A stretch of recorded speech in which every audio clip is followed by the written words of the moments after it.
Hello everybody and welcome to our second video in our work energy power unit, which is potential energy.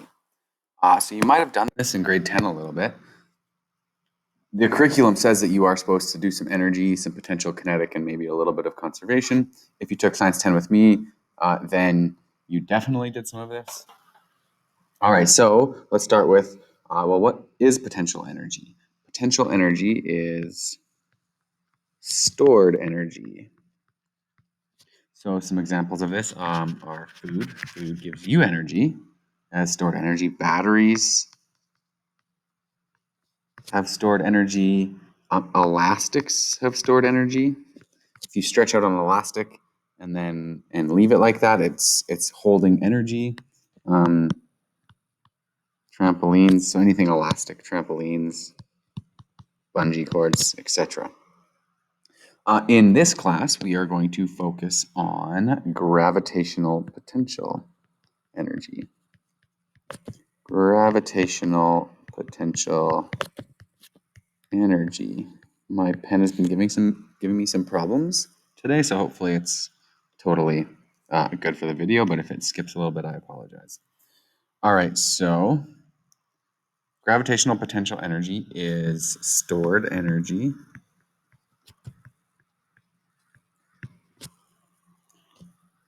due to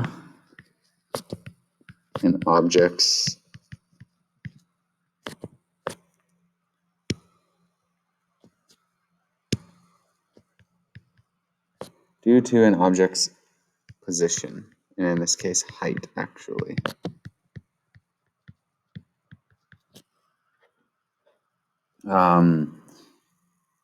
So gravitational potential energy is always measured relative to reference point. So what I mean by that is if we're using height in this calculation, is it height above the table, height above the floor, height above the bottom of the cliff? So you always have to have a 0 point. So the formula for gravitational potential energy is potential energy is equal to mass times gravity times height. So m is our mass in kilograms. G is our acceleration due to gravity, which we know is 9.81 meters per second squared.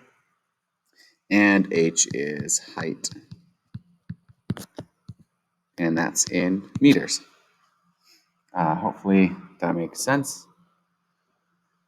So let's just dive into some problems.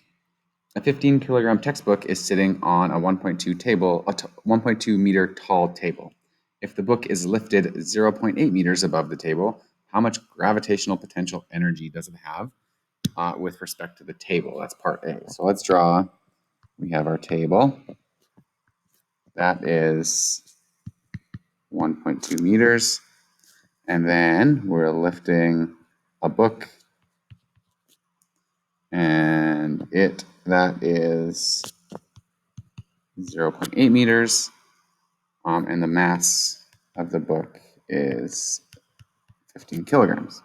So how much gravitational potential energy does it have with respect to the table? Oh no, I don't know what my hand just hit. There we go. Well, potential energy is equal to mass times gravity times height. So we know the mass is 15 kilograms. Gravity is 9.81. And the height is 0.8 meters. And that's because we're looking at it with respect to the table. So that means our table is going to be 0, height 0. Sorry, I should write. So if we're looking at it with respect to the table, that means that our height is 0 here, which means the total height that this book has with respect to the table is 0.8 meters. So we multiply all that together, we are going to get 120 That's what the answer key says. Let's double check that. Not that I don't trust it, but I trust my math better. 117.7 joules. Energy's in joules. How much energy, how much potential energy does it have with respect to the floor? So now we're looking at the height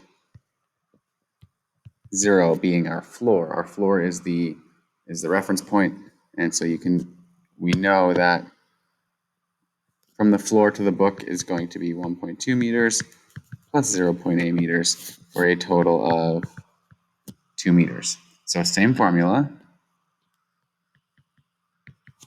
EP is equal to mgh. Potential energy is equal to 15 multiplied by 9.81. And now we're going to multiply it by 2 this time. And we get 15 multiplied by 9.81 multiplied by 2, 294.3 joules. So that's potential energy. You can do potential energy problems with a bow and arrow as well. If you're drawing the bowstring back and then holding it, there's potential energy in that elastic string, and so that would be your math. You would have to end up doing that with force and distance. It's totally possible, but that's potential energy, right? It all depends on how high up something is, how much it weighs, or how much its mass is. Sorry. So yeah, that's it. Thanks for watching. Don't forget to like and subscribe.